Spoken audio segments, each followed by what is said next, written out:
पिऊन तर बघा. हा ठीक आहे ठीक आहे. ओ दादा तर हे द्या, पाणी द्या. फक्त पुरी नको, फक्त पाणी द्या.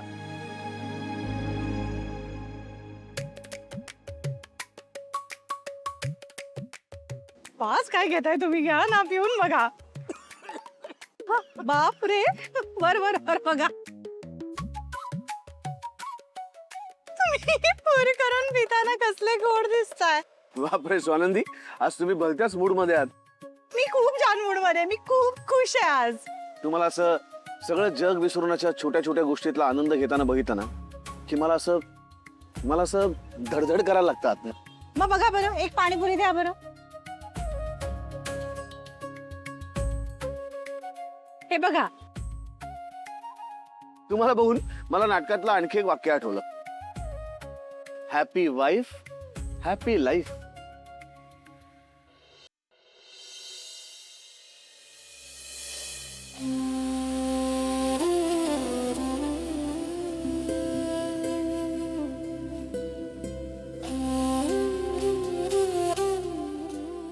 तुम्ही अशा लवकर उठता, मंत्र पुटपुटता, असं घरात ना एक प्रकारची वेगळी ऊर्जा भरून राहते आणि मग अख्खा दिवस त्याच्यात निघून जातो.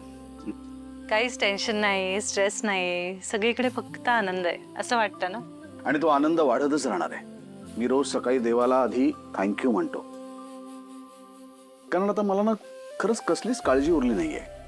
तुमच्यासारखी बायको आहे, सुखवस्तू आहे, जगण्याला एक पर्पज आहे. पूर्वी मी भावंडांच्या काळजीने ग्रासलेला असायचो, पण आता माझ्या दोघी बहिणींची लग्न झालेत आणि त्यांच्या घरी त्या सुखात आहेत. तुम्हाला अंशुमनची काळजी नाही वाटत? अगदी तसं नाही वाटते, थोडीशी काळजी त्याची. मला माहिती आहे सुष्मिताचं तुम्हालाही टेन्शन आहे.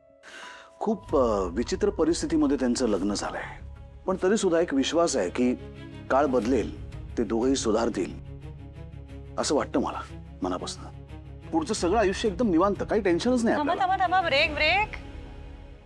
म्हणजे तुम्ही डायरेक्ट रिटायरमेंट पर्यंत पोहोचलात? अजून खूप काम करायचंय आपल्याला. माहिती हो, इतकी वर्ष मी एकटाच सगळं हे करत होतो, पण आता काळजी करायला तुम्ही आहात माझ्या बरोबर. योगायोगानं का होईना, पण इतकी जर परफेक्ट बायको मला मिळाली आहे तर जरा हुश वाटणारच ना मला. खरंय. तुम्हाला माहितीये का, हल्ली मी माझ्याही नकळत असं मधनच हसतोय, भरभरून जगतोय. माझ्या मनाला एक नकळत एक वेगळ्या प्रकारची शांतता मिळाली. मला कळतंय, कारण तुम्ही जेव्हा माझ्या जवळ असता ना तेव्हा ही अशीच्या अशी शांतता माझ्याही मनाला मिळते. स्वानंदी, मला वचन द्या, वचन द्या की तुम्ही कायम माझ्या बरोबर असाल. आपण अशीच तगडी टीम बनवून एकमेकांबरोबर कायम राहू, खूप प्रेम करू एकमेकांवरती आणि आपल्या कुटुंबासाठी सगळं काही करू. द्या वचन. वचन देते, आपल्या कुटुंबाचं सुख आणि शांतता मी कधीच ढळू देणार. चाल म्हणतोय ना. दादा